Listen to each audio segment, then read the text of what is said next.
Hello and welcome to Lunchtime Politics. It's 12 noon here in Nigeria. But first, the highlights. A major controversy unfolded in Rivers State, south of Nigeria, as the PDP leads a protest to INEC's office demanding joint inspection of election materials with the APC, which is expected to inspect today. We'll be speaking, or hearing at least, from the APC's governorship candidate, who's also in the mix. The Labour Party raises the alarm, alleges plots to arrest its presidential candidate, Mr. Peter Obi, and his vice, Datti Ahmed, over what it described as propaganda by opposition parties. And as some lawmakers jostle for leadership positions in the 10th Assembly, we take a look at what's at stake and the factors that will determine how the roles are filled.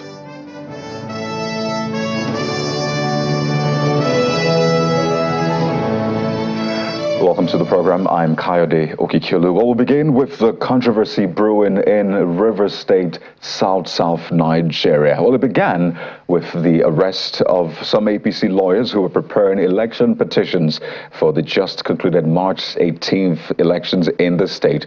But the lawyers and the documents in their possession have since been released after protests, but it looks like the protests are unending. This time around, members of the People's Democratic Party, PDP, in Rivers State are at the office of INEC, that's Independent National Electoral Commission, to demand the joint inspection of election results and the certified true copies of result sheets for the just concluded 2023 general elections. The protesters blocked both the water lines and GRA areas of Aba Road. These are the two major access points to the INEC head office, where no car was able to drive through that stretch of Aba Road from the ground lanes, while those on the GRA flyover, which is just to the right of your screen, were trapped. The protests being led by the Deputy Speaker of the Rivers State House of Assembly, Edison Ehe, who was re-elected in the election, and Samuel Wanusike, the chairman of Ikwere local government area.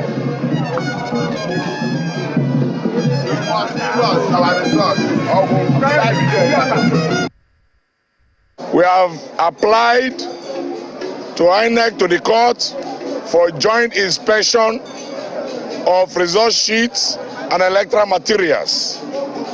So we have come physically to register our protest and our presence that INEC cannot allow any of the political parties to inspect materials without the order.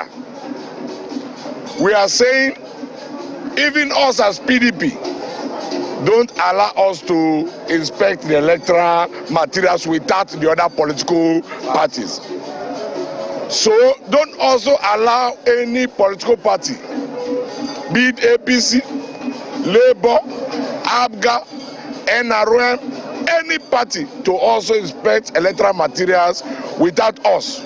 This is democracy. That's the rule of law. So we are peaceful protesters, and we are going to remain here peacefully.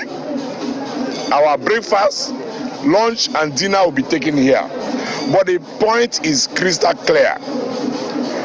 Any inspection, which of course legally, as required by law, we have applied for, must be done jointly in our presence and in the presence of other political parties.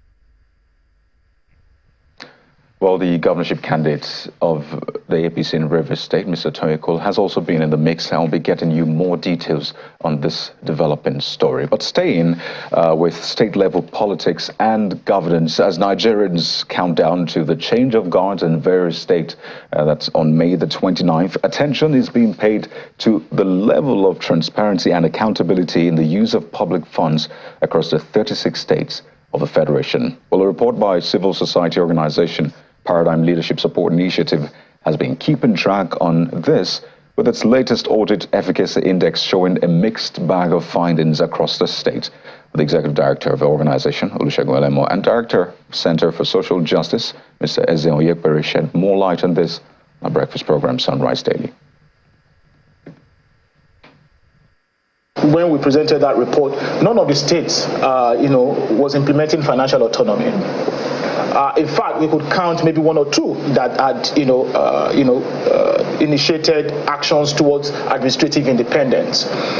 But now, from this assessment, the 2022 assessment, at least 2 states have taken action towards implementing financial autonomy for their state. 36. 2 out of 36. And 10 out of 36 have initiated actions towards, administrative independence. But there were other, gaps that we also noticed. For instance, when we were here last year, only 19 states did not publish full audit reports online. 19. And we delineated this last year, that full audit report is different from audited financial statements. But this time around, in the 2022 report, 21 states did not publish audit reports online. So they've gotten worse. They've gotten worse in that regard. Also is that for citizens accountability reports, as at last year when we were here, all the 36 state governments published their citizens accountability report. Well, we didn't have issues with that. Unfortunately, from the 2022 assessment, only 12 state governments, published citizens accountability report online. You see, the first to start with is the legal framework. Once the law is there, we're far away. We're just far away. If the law is not available, then you can say that we're struggling. But once the law has been enacted, the worst you can do is to repeal it, and it will be difficult to do because it will then send a signal. As to whether they are an appendage of the executive, yes, you could say maybe in practice, but in theory they are not, because the law is there, like I said. As to our recommendations for them to continue to implement audit forums, I think some of them are already doing that. And from the evidence that we availed in our 2021 index, we are now beginning to assist 5 states.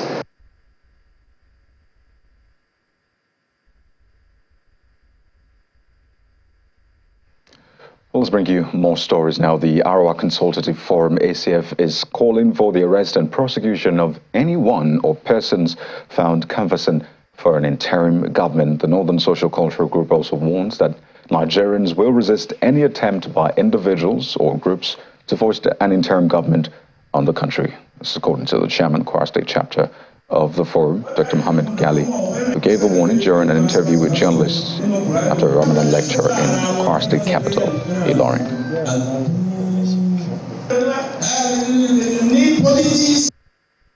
It's very, very surprising that anybody will contest election and win in other region other than his own to that extent so comfortably. Nigeria has spoken, and we are speaking so loudly. It is so sad for anybody now to say that anyway, anybody, however highly placed, found advocating or supporting any interim government in any guise will be met with a very, very ferocious opposition, however highly placed, whoever the person is. And I can assure you that Nigerians are too loud in this direction. Anybody who does that should be arrested and prosecuted, because that is the height of for treason, because this is a height of insubordination for the country.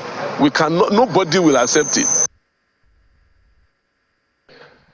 Well, more on this. The Inter-Party Advisory Council, IPAC, in northern Nigeria has faulted the statement made by the vice presidential candidate of the Labour Party, Senator Yusuf Datti Baba Ahmed, opposing the swearing-in of the president-elect, Senator Bola Tinubu, and the vice president-elect, Senator Kashim Shettima, on May the 29th at a news conference in Kaduna. IPAC describes the statement as inciting and anti-democratic and is asking security agencies to investigate Mr. Baba Ahmed. They've also expressed concerns about the inconsistency of some resident electoral commissioners in declaration of results in some states, noting that such acts could potentially truncate the victory of some opposition political parties and, by extension, threaten Nigeria's democracy.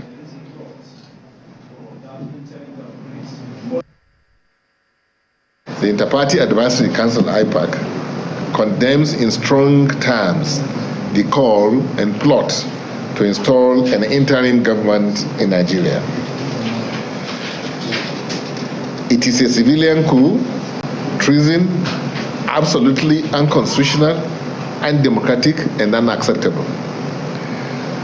IPAC rejects any attempt to scuttle subvert and truncate the nation's emerging democracy by reactionary and retrogressive forces. It is in an attempt to overheat the polity, cause confusion, political upheavals, impasse, and quagmire, as was the case in the infamous annulment of the June 12, 1993 presidential election that necessitated the hasty set-up of an interim government by General Ibrahim Babangida, which was headed by Chief Ernest Shonaka in August 1993. Council notes the statement by the Department of State Service, DSS, that it has uncovered a plot by some persons to violently disrupt the nation's peace and install an interim government. Council demands that the country's intelligence service should name the plotters, arrest, and prosecute them in accordance with the law of the land to serve as a deterrent to others who would resort to self-help to achieve their selfish political ambitions. But that's not all. The Labour Party has condemned what it terms alleged plot and called for the arrest of its presidential candidate, Mr. Peter Obi, and his running mate, Yusuf Datti Baba Ahmed, over what it describes as baseless propaganda by opposition parties. Addressing a press conference in Owerri, the Imo State capital, the national youth leader of the party, Kennedy Anotu, says any attempt to arrest its presidential candidate and advice will amount to nothing. He says the party has utmost confidence in the judiciary to regain their mandate. It is surprising to see the APC state managing all manner of baseless propaganda to misrepresent our collective sense of equity and justice. By this press briefing, we, the Nigerian youth, demand that 1. The various call for the arrest of Mr. Peter Obi and Datti Baba Ahmed should stop forthwith, as we, the obedient Nigerian youth, have cast our final hope on the judiciary, and we shall be in the courts to observe every process for future reference. The attacks, intimidations, and molestations of the Igbos in Lagos should please be stopped, because such is an invitation to national instability. Nigerians must live as free citizens wherever they are in any part of this country. The Nigerian Security Agency should please employ high level of professional conduct in executing their jobs, and desist from being a ready tool in the hands of power-drunk politicians who have kept us below the bars of international standards. Having stated the above, as a matter of solidarity, we therefore pass vote of towering confidence on our national chairman, Barrister Julius Abure. We urge Nigerians to ignore any sort of selfish call for his suspension from disgruntled individuals. All the obedient family members are fully with our celebrity national chairman, who pioneered the journey of taking back our country.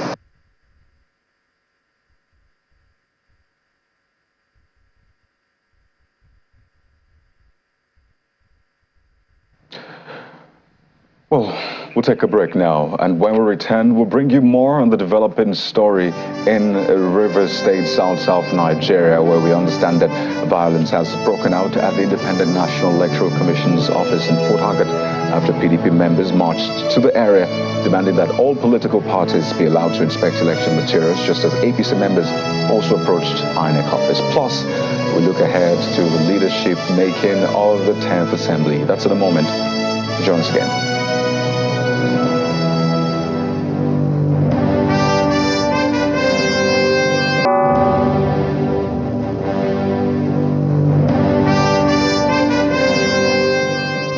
Welcome back. Let's now bring you more on that breaking news story developing from Rivers State, South Nigeria, as the PDP protests to the INEC office, same as the APC, but except that the APC was meant to go there to inspect election materials led by the governorship candidate of the party in Rivers State. Let's now bring you live updates as our correspondent Charles Operum joins us live from Port Harcourt, the Rivers State capital.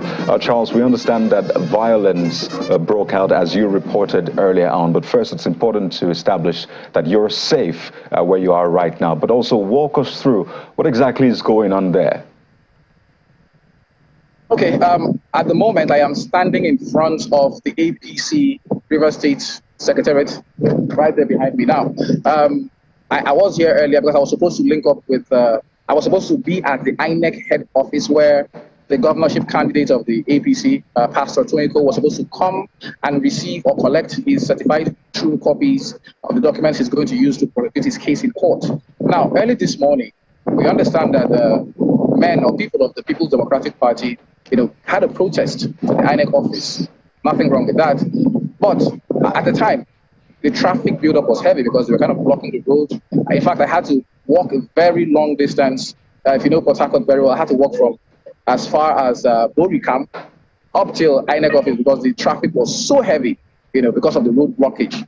Now, when Tonyeko's entourage got to GRA Junction, there was some violence. They were attacked by some thugs. We are yet to ascertain the identity of these people who attacked him, but saw smashed vehicles, and they were forced to turn back and return to the APC secretariat. Now, I got here to interview Tonyko himself, and we saw another group of people coming to attack this secretariat.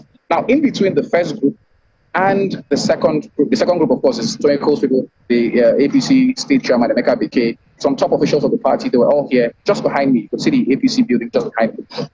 But we saw some thugs on the other side. In between, we saw security people, police, officials of the DSS standing by, trying to make sure that there was some sort of law and order. At the time, they were shooting, and I had to, move to a safe distance to observe what was happening. Now, after a while, they left. Then we had an interview with Tonyko. It was safe to have that interview with him outside.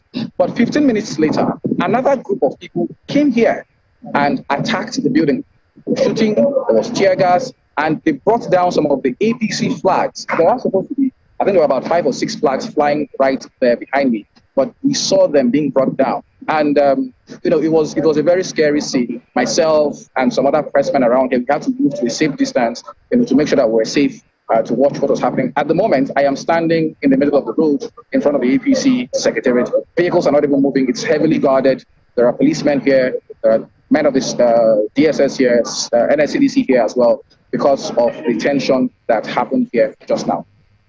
Charles, just one more thing. I'm glad you're safe, and I want you to keep that that way. We understand that there was meant to be some sort of election, some inspection of the materials. Does that look like that would still happen today? What are you hearing from the APC and its governorship candidate? All right, so when I spoke to Tonyko about 30 minutes ago, I asked him that question. He said they were not going for an inspection. They were going to collect certified true copies of the documents they had requested of INEC. Because the argument outside was, those outside were asking to have a joint inspection. But the APC chairman, Emeka Beke, said, no, we are not going for an inspection. We are going to collect documents which we have written to INEC to release to us to help us with our case. That was the position of the APC.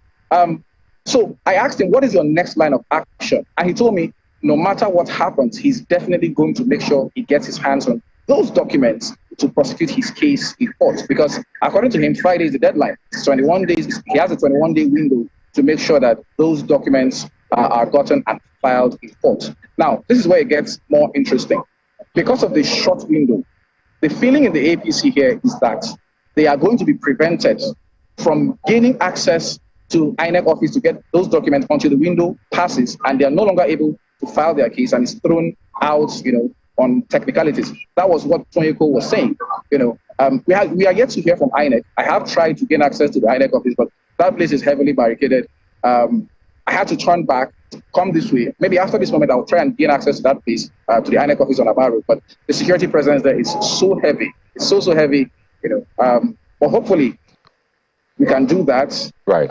One more thing, we did not get any casualties. There were no casualties, but we saw a few people who had bruises. We saw smashed vehicles and all of that. But thankfully, so far, there have been no casualties. We hope it remains that way. Absolutely. And please stay safe one more time, Charles. Thank you for that update. Please get back to us when you have more, especially from INEC and other parties involved. Our correspondent, Charles Opperum, joining us live from Port Harcourt, the River State capital.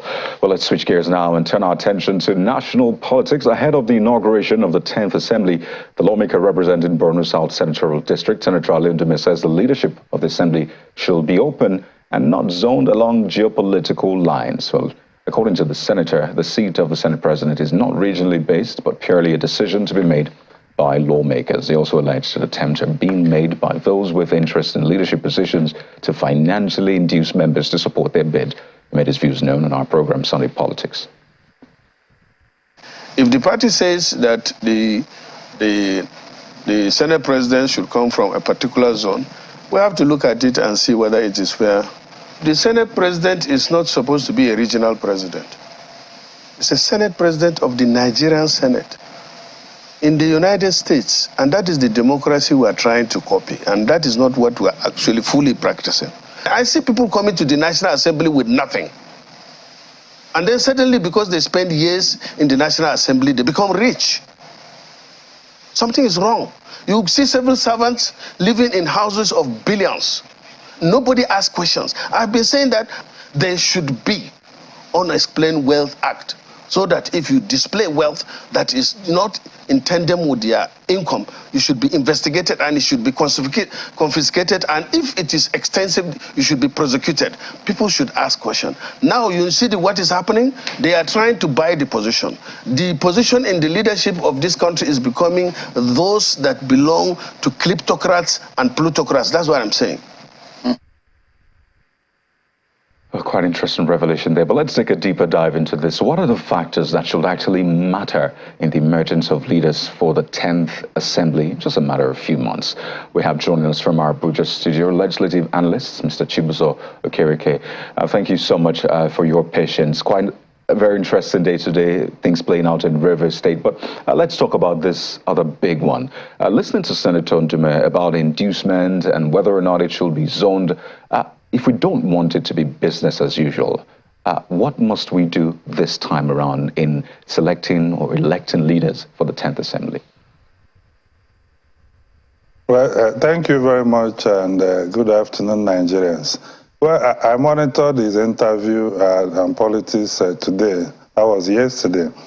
And I can tell you that Senator Ndume is a very well-respected politician, a ranking member of the Senate, and very experienced senator, as well. But what I observe from what he's saying is I think that he's influenced, his advice, his interest, and politically induced in terms of zoning, not leadership induced. And coming out of a very divisive election, I think that Nigeria should focus on leadership that provides a direction that makes our country to work, and not politics of interest. Over the years, we have seen that leadership of the National Assembly is always zoned by the party that has the majority. And let me also clear this, that Nigeria is not a parliamentary state, it's a presidentialism. And by that, it's not necessarily that the party that in power or that has the majority must produce the presiding officers of the National Assembly. It depends on entirely different kind of politics. But of course, because they have the advantage, most times they are able to be the one to produce the presiding officers. Section 50 of the Constitution made it clear that the elected members should nominate and elect among themselves who will be the presiding officer. That's the President of the Senate and the Deputy, and of course the Speaker of the House of Representatives and the Deputy Speaker. So going into the 10th Assembly leadership, we want a situation, we should have a situation where there is inclusion, because during the lead up to the election, the APC made argument that you balance power not with the vice president, but with other arms of government because of the critical role, other arms also play. So it's important that power is balanced because the country needs peace and harmony. And this should be what every member of the National Assembly should be working towards. And talking about the issue of inducement, I mean, it would be very, very unfortunate if at this time of our national life, a senator who is representing nearly 1 million people will receive money to vote for somebody who is not competent or capable, because it's critical. And again, also in terms of zoning, if you get